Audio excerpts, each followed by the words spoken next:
Alors, messieurs, mesdames, est-ce que le rebranding, non, je rigole, est-ce que le rebranding d'un homme est semblable à celle d'une femme? Non, absolument pas. Pourquoi? Comprenez une chose, l'homme et la femme sont deux sexes qui sont diamétralement opposés. Raison pour laquelle que ces deux atomes qui se complètent, tout simplement. Comprenez une chose, mesdames et messieurs, lorsqu'un homme fait des actions, ce n'est pas équivalent à celle d'une femme, tout simplement.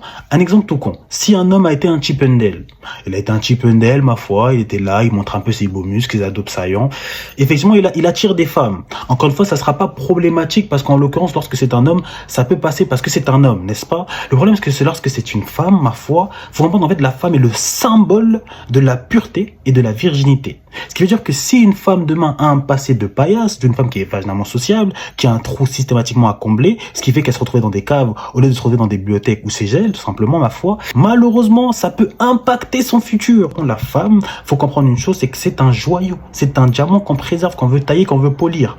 Comment voulez-vous qu'on préserve un diamant et qu'on puisse le polir si ce diamant-là n'est plus une pierre précieuse, mais une pierre lambda, une pierre que tout le monde a touchée, tout le monde a joué avec elle comme les ricochets. C'est pas bon. Donc comprenez que un rebranding d'une femme et un rebranding d'un homme, c'est pas pareil. Parce qu'en fait, l'homme, encore une fois, faut comprendre que malgré le fait qu'il a été un Chippendale, sa dignité ne sera jamais atteinte. Parce que c'est un homme. Il faut savoir que lorsqu'un homme a des muscles saillants, il crée une attraction auprès de la gente féminine. Alors que lorsqu'une femme est vaginalement sociable, elle crée de l'attraction auprès des clients qui viennent envers elle. Et ce qui veut dire que si l'homme est le client, la femme est le produit. D'où le terme que j'ai inventé, femme mariable, femme consommable. Donc mesdames, faites votre choix. Régulateur stoïcien, j'ai arrêté, c'est mon métier, c'était dans ma tête. Sur ce, peace. Voilà, voilà.